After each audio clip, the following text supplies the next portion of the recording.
Morning, everyone. I am Darwin Charles Mendoza, and I'm going to report with you the assigned topics to us, The Genealogy of Morals by Friedrich Nietzsche.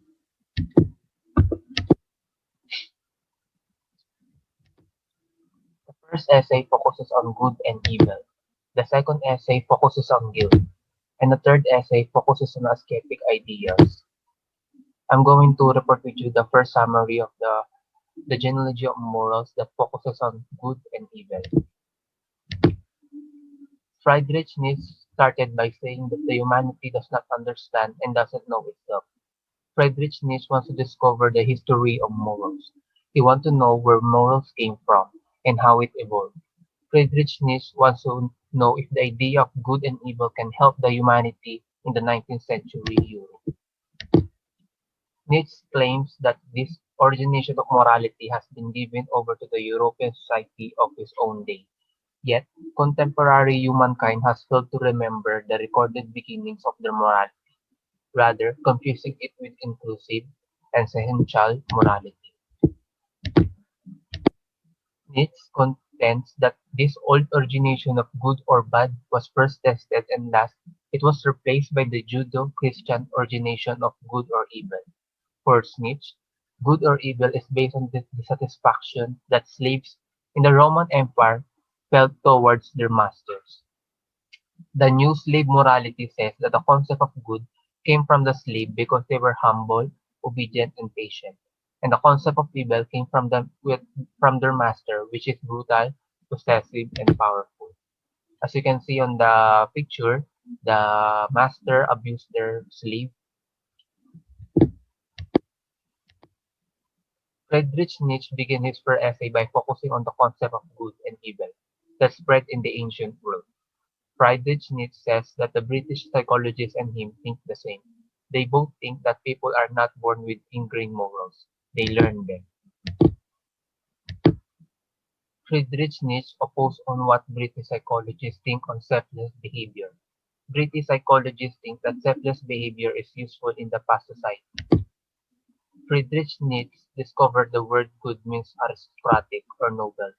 He thinks that the powerful people can determine what is good in the society. In such societies like ancient Greece, there is no idea or concept of evil. Only the powerful people can determine what is good in society, because they were their masters. Friedrich Nietzsche says that the people who are not tough or strong and powerful are not merely acceptable, rather than fundamentally evil.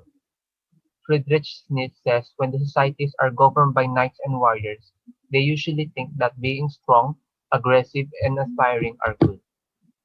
Nietzsche thinks that priesthood evolved from truly abused and persecuted individuals around the introduction of Christianity.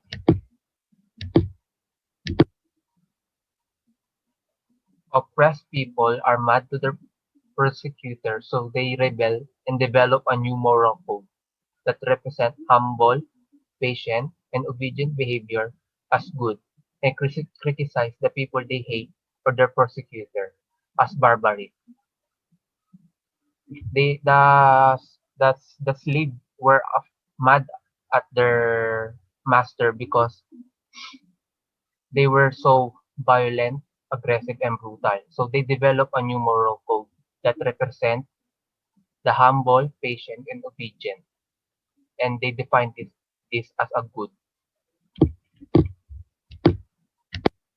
When people choose to be nonviolent and obedient, their lives become miserable. However, they misunderstand human nature. They think that they will pleasure by being obedient, but according to Friedrich Nietzsche, this is not true. Thank you. Hi, this is Adam Joshua C. Lucentes, and we're going to talk about Friedrich Nietzsche's second essay. The second essay of Friedrich Nietzsche consists of three parts. First is the conscience, second is the punishment, and third is justice. So what is conscience? According to Google, an inner feeling or voice viewed as acting as a guide to the rightness or wrongness of one's behavior. For example, he had a guilty conscience about his desires. It is also similar to moral sense.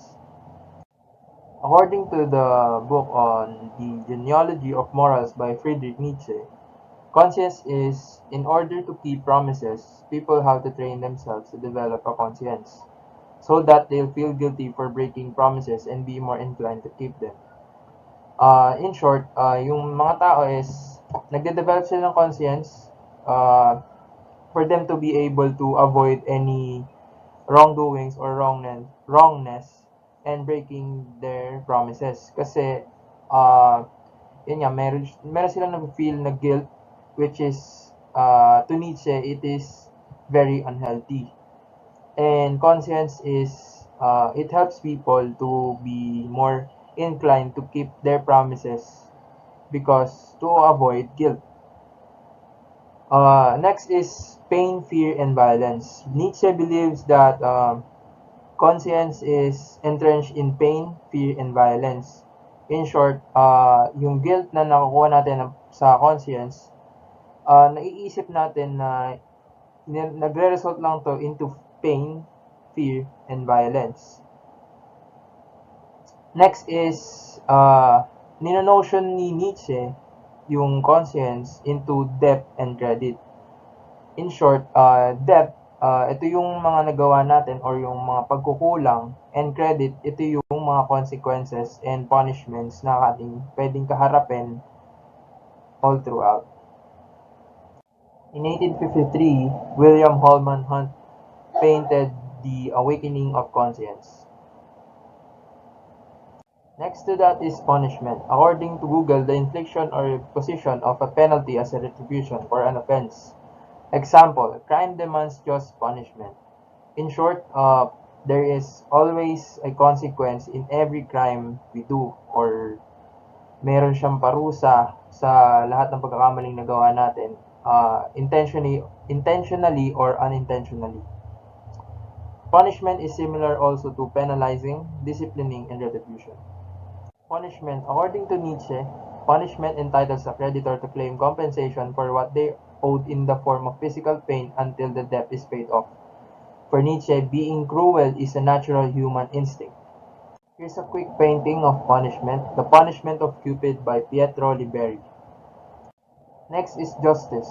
According to Google, the quality of being just, righteousness, equitableness, or moral rightness.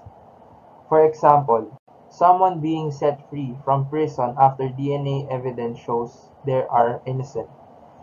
Justice is also similar to equity, fairness, even-handedness.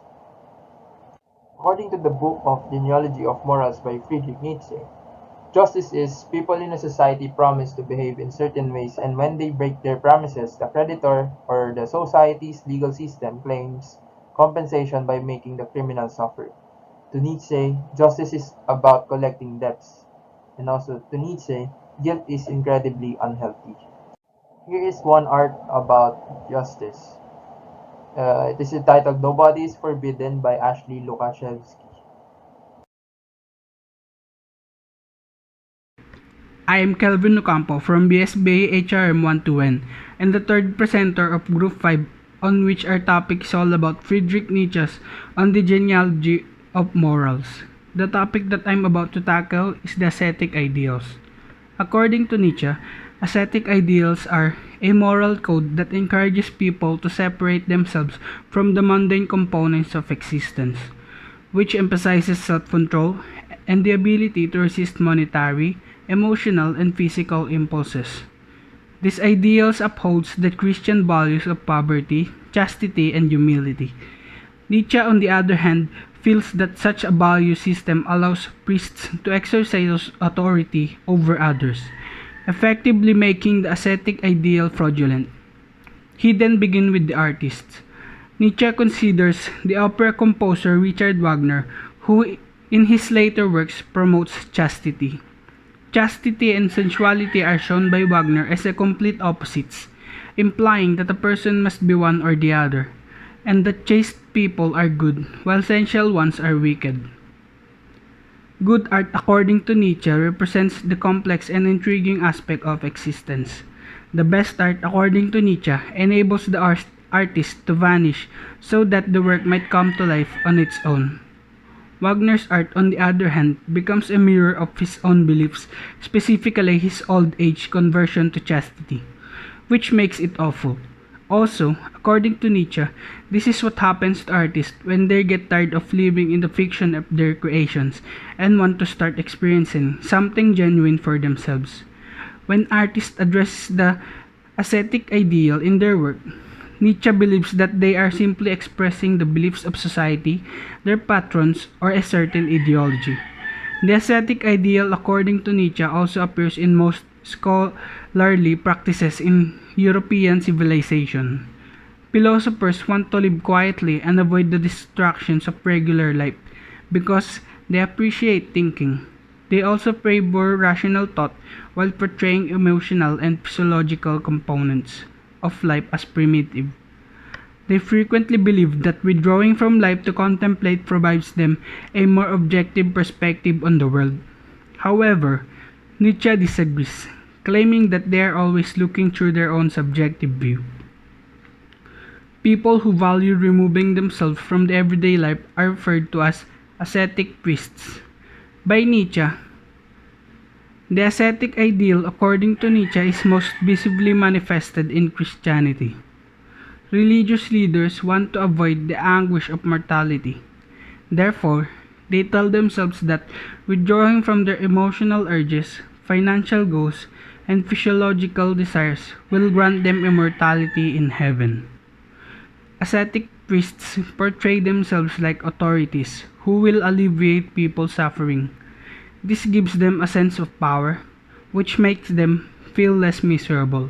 However, by doing so, they push people turning their aggression over themselves and to feel guilty for having basic urges causing greater suffering. Thank you.